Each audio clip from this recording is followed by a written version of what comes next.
좋은 아침입니다, 여러분. 오늘 아침에 주님이 함께 하심을 믿기 때문에 모든 것에 평안한 그런 좋은 아침을 서로 고백하는 우리가 될 수 있기를 원합니다. 오늘 아침 말씀 묵상을 인도하게 될 민동하 장로입니다. 오늘 함께 보시고 묵상하실 말씀은 창세기 8장 13절에서 22절의 말씀입니다. 요즘 저희들이 이제 창세기를 읽고 있는데 이제 노아의 홍수 이야기 중에 한 부분을 오늘 저희들이 같이 보고 묵상하도록 하겠습니다. 제가 말씀을 읽겠습니다. 창세기 8장 13절에서 22절 말씀입니다. 601년 첫째 달, 곧 그 달 초하룻날에 땅 위에서 물이 거친지라. 노아가 방주 뚜껑을 제치고 본즉 지면에서 물이 거쳤더니 둘째 달 21일 날에 땅이 말랐더라. 하나님이 노아에게 말씀하여 이르시되 너는 내 아내와 내 아들들과 내 며느리들과 함께 방주에서 나오고 너와 함께한 모든 혈육 있는 생물 곧 새와 가축과 땅에 기는 모든 것을 다 이끌어내라.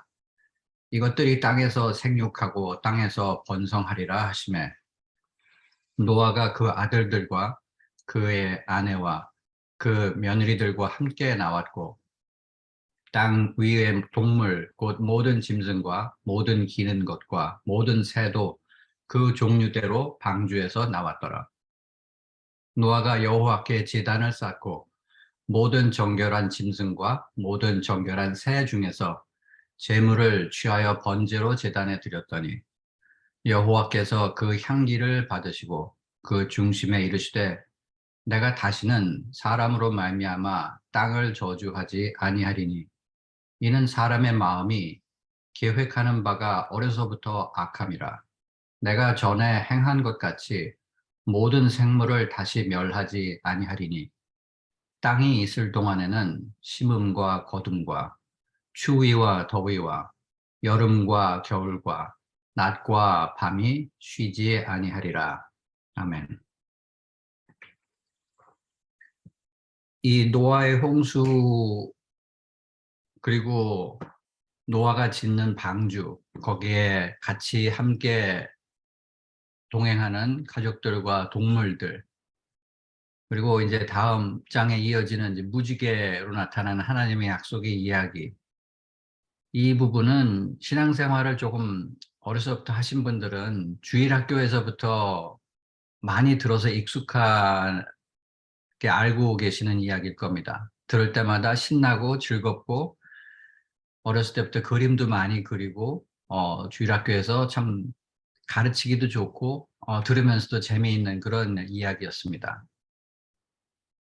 오늘 저희들이 보는 이 부분은 홍수 심판의 이제 마무리의 일부분입니다. 이제 내일 다음 장에 더 마무리 전개가 될 텐데 오늘 내용은 심판의 홍수로 온 땅에 불어났던 물이 이제 드디어 빠져나가고 방주가 땅에 내려앉죠. 그래서 노아하고 가족들이 다시 땅으로 내려서 기뻐하면서 하나님한테 감사를 드리고 또 하나님이 이에 대해서 감사에 대한 그 반응을 보이시고 하나님의 생각을 말씀해 주시는 그 풍성한 복을 약속하시는 그런 부분의 이야기가 오늘 전개가 됩니다. 지난 2시간 동안 저희는 인간이 지었던 그 죄에 대한 어떤 심판 그리고 그럼에도 불구하고 하나님이 부어주시는 구원의 은총에 대해서 생각을 했습니다. 그래서 오늘 이야기는 어떻게 보면 새로운 시작에 대한 이야기가 될 수 있다는 생각이 듭니다. 그래서 오늘 이야기가 어떤 식으로 전개가 되고 또 그 향후에는 또 어떤 일들이 벌어지는지 한번 짚어보도록 하겠습니다. 이 이야기는 우리한테 굉장히 익숙한데 자칫하면 너무 익숙하기 때문에 또 너무 당연하고 또 별 생각 없이 그냥 지나치기 쉬운 내용일 수도 있습니다. 그래서 저희들한테 필요한 거는 지금 우리의 신앙 그리고 우리 삶의 자리에서 이 이야기가 과연 어떻게 더 성숙하게 이해가 되고 더 깊이 소화해내는 게 필요한 걸까? 어떤 수준의 이해가 더 적절한 걸까에 대한 고민을 좀 같이 하면서 하면 좋겠다는 생각을 했습니다. 아무리 익숙하고 즐거운 거라도 우리가 어렸을 때 가졌던 생각이나 이해에 계속 머물러 있으면 성숙하지 못하다고 우리가 말하죠. 예를 들어서 우리가 40대, 50대가 된 어른이 됐는데 친구들하고 만났을 때 만남이 너무나 즐겁다고, 어렸을 때 친구들과의 만남이 너무 즐겁다고 항상 모여서 고무줄치기 놀이하거나 딱지치기를 한다 그러면 그 사람들은 성숙한 사람이라고 보기가 어렵겠죠. 그래서 이 이야기를, 익숙한 이야기를 통해서 우리가 하나님에 대해서 지금 더 깊이 이해할 수 있는 건 뭘까? 그리고 우리에 대해서 더 깊이 들여다볼 수 있는 건 뭘까? 한번 고민해보는 그런 시간이 됐으면 좋겠습니다. 본문을 한번 살펴보죠. 우선 대홍수 그 심판의 끔찍한 장면들이 지난 장부터 펼쳐집니다. 최근에 저희가 한국이나 미국에서 생긴 큰 물난리 소식들을 들어서 얼마나 끔찍한지, 그 힘이 얼마나 어마어마한지, 그리고 그 앞에서 사람들의 힘이 얼마나 무력한지 저희들이 잘 보고 있습니다. 지금 이 홍수는 그거보다도 훨씬 더 큰 차원의 큰 규모의 지금 홍수죠. 모든 인류를 다 쓸어버리겠다 하시는 그런 심판이니까. 이 미켈란젤로가 그렸던 시스템 채플의 벽화에 보면 이 장면이 그려진 게 있습니다. 거기 보면 재밌게도 노아와 가족들, 그 동물들이 방주 안에서 안심하고 있는 모습보다는 노아 방주가 멀리 물에 떠 있고 남은 사람들이 아비규환으로 살아남으려고 발버둥 치는 그런 모습을 그려놓은 게 굉장히 인상적이었었어요. 그러니까 우리는 이 홍수 얘기에서 노아 얘기를 이제 주로 생각하지만 그 심판을 받는 사람들이 겪는 그 공포와 고통, 미켈란젤로는 그런 거에도 관심을 뒀던 것 같아요. 그 사람들은 과연 그런 일을 겪을 때, 재난의 공포에 압도가 돼 있을 때 자기가 지금 죄 때문에 심판받고 있다고 생각했을까요? 대부분은 그렇지 않았을 거라는 생각이 듭니다. 그냥 운이 없거나 어, 자기의 지금 삶이 여기까지가 다인가 체념했을 가능성이 크겠죠.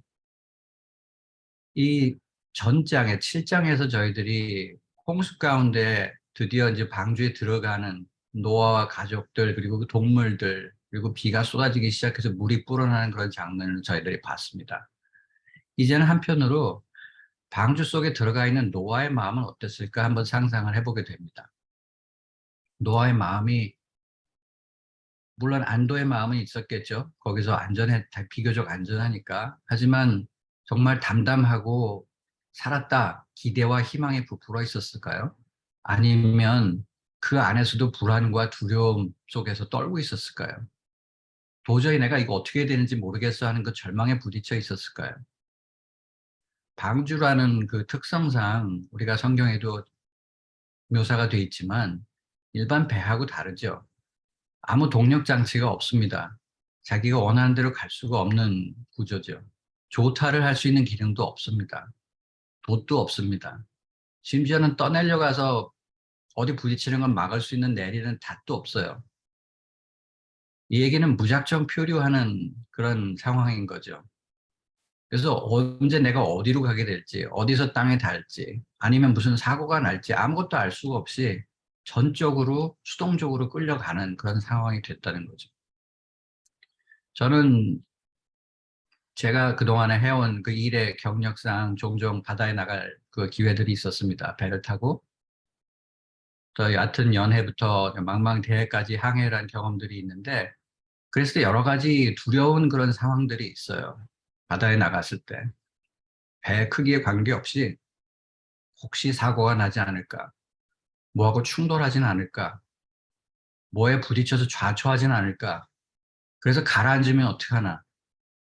이 폭풍을 만나서 휩쓸려 가면 어떻게 하나? 아니면 동력을 다 잃고 표류하면 어떡하나? 이런 걱정들이 항상 있게 됩니다. 실제로 저는 이런 경험들이 있어요. 이 한국의 연안에서 조그만 어선을 빌려서 학생 때 일을 할 때 밀물과 썰물에 따라서 유속이 달라지고 깊이도 달라지는 그 강하구에서 썰물 때 배를 잘못 조정해서 모래톱에 걸린 적이 있었습니다. 그땐 참 황당하기도 하지만 두려웠었어요. 배가 뒤집힐 수도 있고 다음번 밀물이 들어올 때까지 꼼짝없이 거기서 못 움직이고 스톱돼 있는 그런 경험이거든요. 그리고 항해에서 또 일을 할 때는 배 엔진이 고장이 나서 무작정 표류하다가 떠 있는 부위를 우연히 보고 거기다 줄을 묶어놓고 구조 요청을 한 적도 있었습니다. 그리고 정말로 현대식 연구선을 타고 먼 바다에 나가서도 엔진 고장이 있어서 한동안 표류를 한 경험이 있습니다. 그때는 물론 구조가 될 거라 하는 생각은 있었지만 이게 참 사람이 자연 앞에서 무력해지는 게 이런 거구나. 두려움이라는 게 이런 거구나. 아무도 도와줄 수 없는 장소에 떨어졌을 때 느낌 이런 거구나 하는 그런 기억이 있습니다. 두려움이죠. 근데 그 두려움이라는 게 막연한 공포도 있지만 내가 할 수 있는 게 아무것도 없다라는 사실에서 오는 공포가 굉장히 컸던 것 같아요. out of control이 되는 거죠. 그렇기 때문에 나를 기대할 수가 없고 뭔가 바뀌지 않을까에 대한 희망도 기약이 없는 막연하게 되는 거죠. 그래서 노아한테 지금 이 상황에서 방주를 타고 살았지만 자기가 아무 상황을 조절할 수가 없는 거죠. 해결할 능력이 없어요. 그냥 무조건 기다리는 일만 남은 거죠. 하나님이 방주에 들어가라고 하셨기 때문에 들어와 있는 거고 그 다음에 언제까지 기다리면 내가 다시 그 다음 명령을 줄게 이런 말씀을 하지 않으셨거든요. 다음번 하나님 말씀이 있을 때까지 무조건 기다리는 겁니다. 저는 이것도 참 쉬운 일이 아니라는 생각이 들었어요. 자, 이제 15절부터 19절 사이를 보시면 홍수가 드디어 이제 잦아들고 물이 빠지면서 방주가 땅에 내려앉았습니다. 그래서 노아와 그 일행들이 이제 땅에 내리죠. 하나님이 이제 노아에게 내려도 좋다 하는 그 메시지를 주셨을 때, 그래서 방주문을 열고 땅에 내려왔을 때, 땅을 밟았을 때, 노아가 어떤 생각을 가졌을까요? 정말 가슴을 쓸어내면서 안심하고 기뻐했겠죠. 이 느낌이 그냥 여러분들도 막연하게 예상하실 수 있겠지만, 얼마나 기쁠까. 살아났다는 그 기쁨. 하지만 또 한편으로는 배를 오래 타셨거나 아니면 전투기 조종을 하셨던 분들은 또 다른 그런 생각을 가지실 수 있을 텐데, 땅하고는 전혀 다르게 항상 흔들리고 기본 좌표가 땅하고 다른 차원에 있다가 다시 안정된 땅을 밟는다는 느낌이 굉장히 색다른 느낌이에요. 이제 내 세상으로 다시 돌아왔구나 하는 느낌이 있어요. 어찌됐든 지금 살았다는 그 기쁨, 그거가 컸겠죠. 노아하고 그 일행들이. 아무 기약도 없이 두려워하면서 표류하다가 지금 극적으로 다시 살아난 거잖아요. 지지난 시간에, 말씀 묵상 시간에 김 목사님도 말씀하셨지만 저는 이 노아 방주의 상황이 모세 바구니가 연상이 됩니다. 똑같이 둘 다 역청을 바른 구조물 속에 아무 힘 없이 주인공이 갇혀 있고 표류해서 떠내려가다가 구원받는 거죠. 저는 이런 것들이 성경 안에서 다 우리 그 신앙에 정말 중요한 것들을 자꾸 연상시켜주는 그런 이야기들이라고 생각이 됩니다. 이 이야기 뒷부분으로, 성경의 뒷부분으로 가면 저는 무슨 연상까지 할 수 있다고 생각이 되냐 하면 예수님이 정말 아무 힘 없이 죄가 없는 사람이 모욕을 당하고 조롱을 당하고 핍박을 당하고 십자가에 달리셨다가 무덤에 갇히시잖아요. 깜깜한 무덤에 사흘 동안 정말 정말 절망 속에서 아무도 이게 어떻게 바뀐다는 희망을 가질 수 없는 조건까지 밀린 상태에서 부활하시잖아요. 하나님이 생명을 다시 주고 구원해 내시잖아요. 저는 이런 것들이 하나님이 우리한테 계속 반복해서 주시는 하나님의 메시지의 패턴일 수 있겠다는 생각을 잠시 해봤습니다. 세상 사람들은 이런 일들을 그렇게 이해하지 않죠. 이거는 그냥 운이 좋은 거야. 그래서 그 사람의 운명이야. 그 사람이 열심히 노력했기 때문에 되는 거야. 노력이 부족했기 때문에 안 되는 거야 하는 이해를 하죠. 하지만 예전에 우리가 설교 시간에도 들었지만 우리는 그거를 이해하는 다른 눈이 있습니다. 신앙적인 눈이 있죠. 여기에 간섭하시는 하나님의 역사가 있다.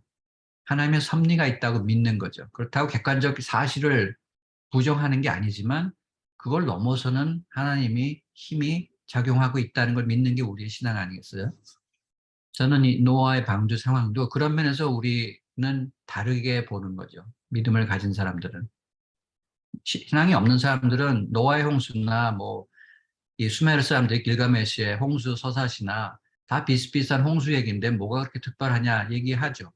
하지만 우리는 하나님을 믿기 때문에 하나님의 섭리가 있다는 걸 믿어서 특별해지는 거죠. 홍수가 특별한 게 아니고 하나님이 특별한 거죠. 그래서 이 이야기가 20절에서 21절 전반부로 가면 이제 노아가 살아났기 때문에 어떻게 반응하는지가 더 진행이 됩니다. 죽음에서 다시 살아난 거에 대한 기쁨, 안도, 이거가 거기서 끝나는 게 아니고 감사로 이어지죠. 그래서 여기서 중요한 부분은 저는 이런 것 같아요. 그 감사를 누구한테 감사하고 있는가 하는 거예요. 노아는 이게 누구한테 감사해야 되는지를 분명히 알았어요. 감사의 대상은 하나님이요, 여호와 하나님이었습니다. 내가 운이 좋아서 살아난 게 아니고, 내가 노력해서 살아난 게 아니고, 구원은 전적으로 하나님이 해주셨다 하는 믿음이 있었기 때문에 하나님한테 제사를 드리죠. 이건 우리의 믿음 고백하고 상통한다고 생각합니다. 우리의 구원이 자력으로 이루어지는 게 아니고 전적인 하나님의 은총에 의해서 구원이 이루어진다 하는 거하고 통하는 이야기인 것 같습니다. 여기에 그 제사의 이름이 번제로 등장하는 게 좀 흥미로운데 번제는 주로 이제 레위기에 자세한 설명이 나오잖아요. 근데 번제라는 거는 죄에 대해서 하나님의 진노가 있고 심판이 있을 때 그걸 피하기 위한 내가 정말로 잘못했습니다. 하나님한테 엎드려서 회개하는 그 표현이거나 아니면 나를 온전히 하나님한테 다 바칩니다. 헌신하는 그런 의미의 제사잖아요.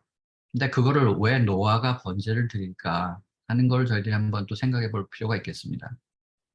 노아는 자기가 죽었다고 생각한 거죠. 죽었는데 오로지 하나님 때문에 내가 살았기 때문에 내 모든 거가 하나님 겁니다. 헌신합니다 하는 그 고백을 하지 않았을까.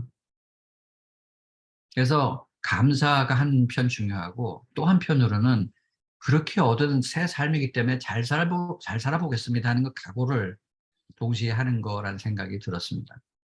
그래서 우리 삶 속에서 이런 극적인 어떤 구원의 경험이나 위기를 극복하는 경험을 했을 때, 와, 다행이다를, 신난다를 넘어서서 정말 하나님 감사합니다. 저한테 이런 은총을 주셔서 감사합니다라는 신앙 고백이 우리 안에서 나오고 그거에 맞춰서 살아갈게요 하는 그런 결단을 우리가 할 수 있는지 저희들이 한번 돌아보는 그런 말씀이 아닐까 싶습니다. 21절 후반부부터 22절은 이제 하나님께서 그 노아의 번제에 대해서 반응하시죠. 번제의 향기를 기쁘게 받으셨다 이런 표현이 등장합니다. 이것도 레위기에서 이제 많이 등장하는 표현이죠. 하나님이 구원받은 노아와 그 식구들이 새 삶을 출발을 하는 걸 기쁘게 보시는 거죠. 그거를 기쁘게 허락하시고 나도 기뻐. 니네들이 이렇게 살아나서 마음을 돌리고 나한테 감사하고 그러는 게 나도 기쁘기 때문에 함께 해줄게. 이런 서로 좋아하고 기뻐하는 그 가족의 모습이 저는 느껴졌습니다.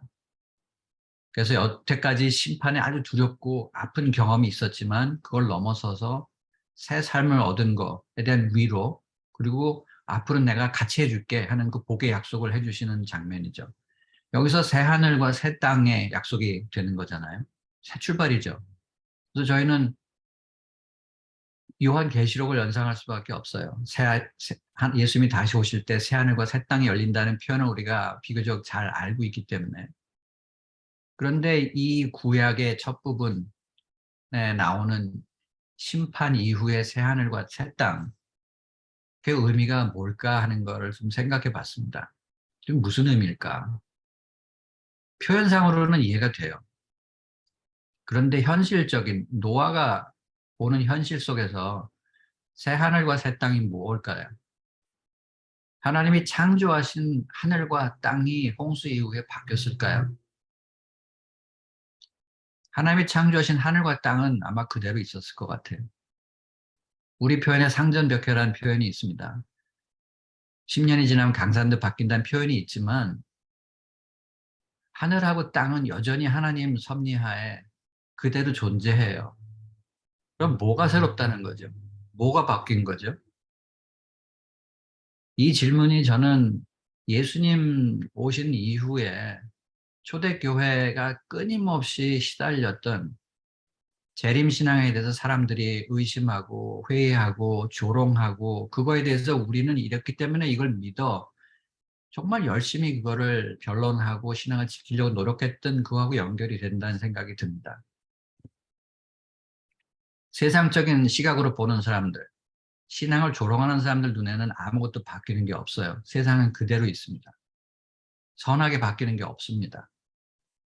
하늘도 동물도 식물도 환경도 어리석은 인간들도 그대로예요. 근데 그들이 못 보는 게 있다고 우리는 믿는 거죠. 그게 뭐죠? 보이는 현상이 아니고 보이지 않는 하나님의 본질, 하나님의 말씀 때문에 바뀌고 있는 이 전체 이 세상의 본질, 그게 우리는 믿는 거죠.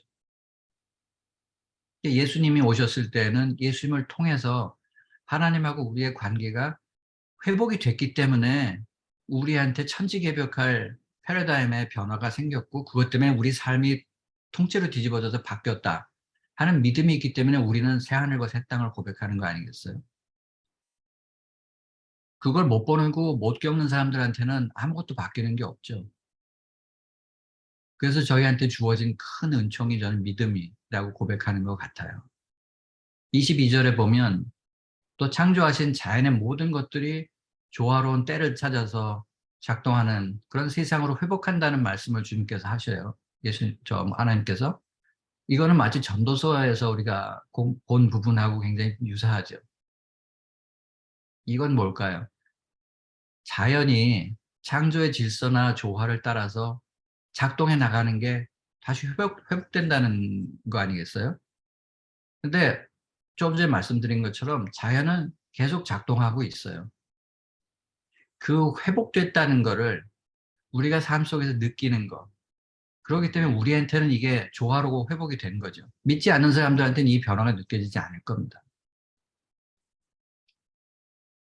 그래서 하나님하고 관계가 회복이 됐기 때문에 깨달아지는 새로운 삶, 거기서 고백하는 새로운 하늘과 새로운 땅이 아닐까 하는 생각을 해봅니다. 그래서 바뀌는 거, 노아에게도 마찬가지고 우리한테도 마찬가지고 바뀌는 거는 하늘과 땅이 아니고 노아가 하나님을 바라보는 그 마음과 믿음이었고 우리가 하나님과 가지고 있는 믿음과 하나님과의 관계, 그게 바뀌었기 때문에 온 하늘과 온 땅이 바뀔 수 있는 그런 것이 아닐까 생각을 해봤습니다. 그래서 오늘 말씀을 통해서 저희들이 좀 저희 스스로를 더 짚어봤으면 좋겠다 생각되는 부분은 이 모든 그 사건의 시작이 죄였잖아요. 죄의 본질이 뭔지 조금 더 냉정하게 솔직하게 직시할 필요가 있다 하는 생각을 합니다. 죄라는 거는 하나님이 창조하신 거, 그리고 하나님의 질서를 부정하는 거죠. 근데 이 말은 좀 막연할 수 있어요. 현대 문명을 살아가는 우리가 나는 하나님의 창조를 믿어, 하나님의 질서를 믿어, 말은 표현은 하는데 과연 그렇게 살고 있는가? 우리가 세상의 질서를 따라 살지 않나요? 하나님의 질서를 애써 외면하지 않나요? 중요한 때. 그리고 우리가 하나님이 창조하신 이 창조의 세계를 계속 파괴하고 망치는 쪽으로 더 열심히 살고 있지는 않나요? 이런 부분들이 나는 괜찮아 하는 생각이 착각이었구나. 나도 이거의 일부구나 하는 것들을 자꾸 깨닫게 해주는 중요한 말씀드리는 것 같다는 생각이 듭니다. 그래서 그 죄라는 거가 그만큼 크다는 게 느껴졌을 때 그럼에도 불구하고 하나님이 나를 계속 기다려주시고 구원하기 위해서 이끌어 주신다는 거, 그 은총이 나한테 계속 있다는 걸 느낄 수 있겠죠. 그래서 노아 홍수가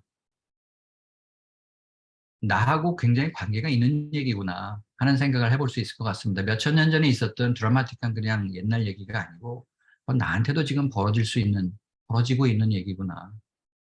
그리고 이 하나님은 인간의 한계를 아시잖아요. 지금 노아 홍수 얘기가 드라마틱한 구원의 사건이고 축복과 언약의 사건이지만 바로 창세기 뒷부분에 어떤 이야기가 등장하죠? 노아가 술 취해서 실수하고 사람들이 모여서 바벨탑 짓고 인류가 타락해 나가는 이야기가 바로 뒤에 등장합니다. 이거는 사람들이 가지고 있는 그 패턴이 반복인 것 같아요. 우리의 한계죠. 자만하지 말라는 어떤 경고라는 생각이 듭니다.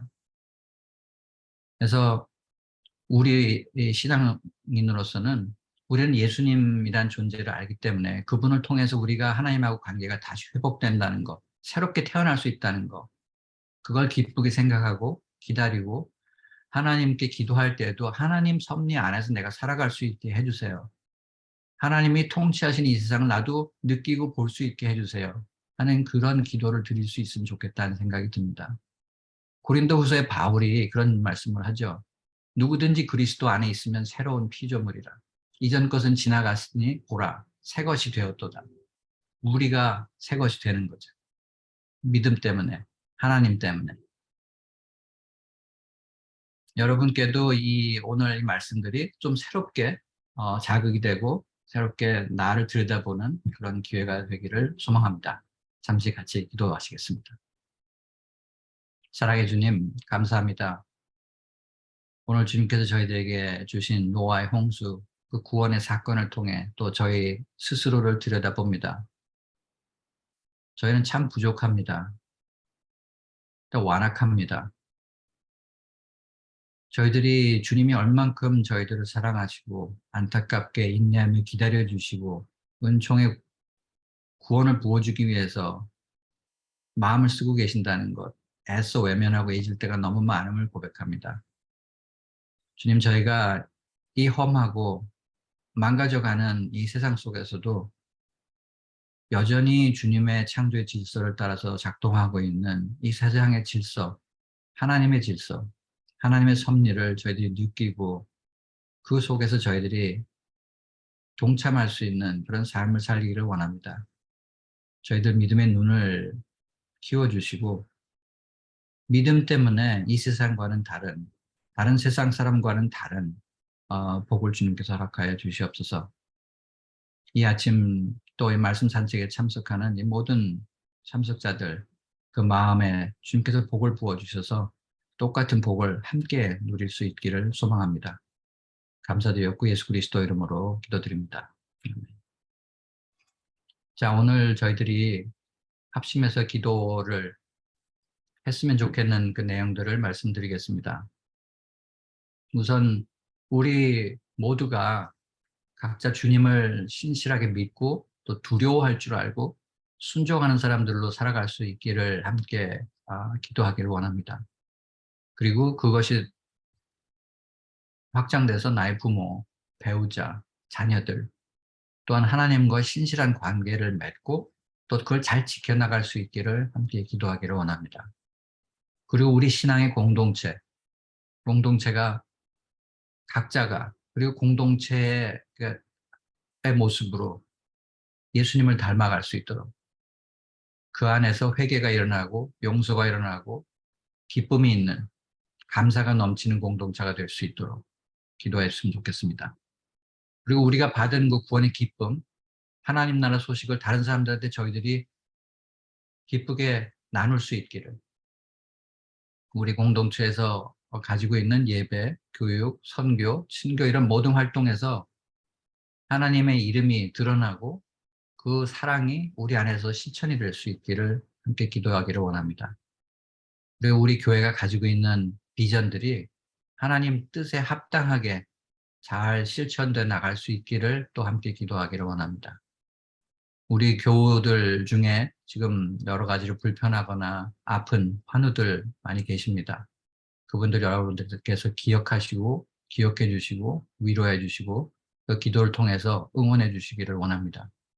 그리고 교회 목회자들 그리고 지원하는 선교사님들 그리고 우리 교회에서 여러 가지 일을 맡고 열심히 봉사하시는 분들 주님께서 기억해 주시고 또 함께 해주셔서 힘 더해 주시도록 함께 기도해 주시기를 원합니다. 이렇게 함께 합심해서 기도하시고 자유롭게 각자 기도하시기를 원합니다. 감사합니다.